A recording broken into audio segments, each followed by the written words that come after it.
مجلات او مواقع. اما اذا غيرت النهج وعملت اللي انا قلته ده، لانه ده المصداقيه، الاتحاد الدولي بيعمل كده وفرانس فوتبول بيعملوا كده، مش حاجه اسمها جمهور خالص خالص. بياخدوا المديرين الفنيين، بياخدوا النقاد الرياضيين على مستوى العالم، بس هذا هو المصداقيه الحقيقيه. اوكي، النهارده 21 عشان اللقطه دي هذاعها اكتر من مره عشان يبقى الكل فهم ان انا بره موضوع الاستفتاء. اوكي، نروح بقى سريعا لخبر مهم جدا جدا. النهارده النادي الاهلي عمل بيان مفاجاه.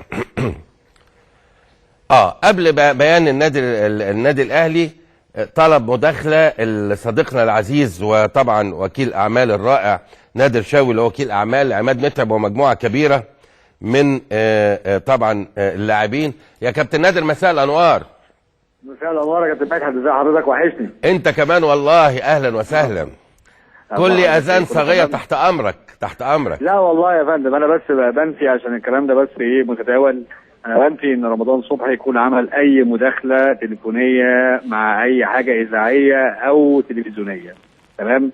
مفيش حاجه حصلت مع رمضان صبحي خالص. طب يعني انا مش فاهم ايه مناسبه الكلام ده؟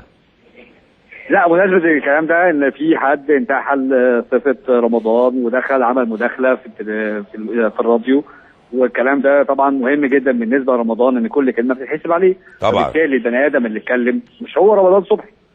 هو يعني انا مثلا مش قريت الكلام فكلمت رمضان قلت له انت قلت ايه؟ لا، هو اللي كلمني وقال لي يا نادر حصل كذا كذا كذا، ما انا ما اتكلمتش في اي حاجه. فبالتالي وجب ان عليا انا كوكيل اطلع اقول لحضرتك بما ان هو برنامج متشاف، فلازم الناس تفهم ان رمضان ما اتكلمش مع اي حد خالص. بس اوكي، طيب انا فهمت كده. يعني في برنامج اذاعي حد مذيع اتصل وقال ان رمضان معانا، ازيك يا رمضان ومش عارف ايه، والولد قاعد يحكي على ان هو رمضان وهو مش رمضان. بالظبط كده. انا ما اعرفش هي غلطه مين، خلي بالك انا ما بتهمش حد، انا ما اعرفش هي غلطه لا لا والله ما انا اعرف، اقسم بالله انا ما اعرف ولا عمري سمعت. انا اللي اعرفه مليون في المية ان مش هو رمضان، مليون في المية عارف ان هو مش هو رمضان. مليون في المية مش هو رمضان. لا طبعا مش هو رمضان. يبقى احد امرين، اما المذيع ده اتصلوا بحد غلط وهو مشي في السكه على ان هو رمضان، او جابوا حد على ان هو رمضان عشان يعملوا فرقعه. في الحالتين انت بتنفي هذا الامر. بالظبط كده. وصلت يا باشا. عماد متعب مكمل في الاهلي ولا هيتحرك؟ عماد متعب قاعد في النادي الاهلي. قاعد خلاص يعني؟ لا هو مش خلاص، هو من عقده بيخلص السنه دي، هو قاعد في النادي الاهلي لغايه اخر السنه بس. لغايه اخر السنه، لكن لسه ما فيش جديد في الموضوع. لا يا فندم، ما فيش جديد. ما في، نتمنى له كل توفيق ان شاء الله. طيب كنت انا سمعت انه رمضان احتمال يتحرك من ستوك سيتي، ده حقيقي ولا كلام برضو مش مظبوط؟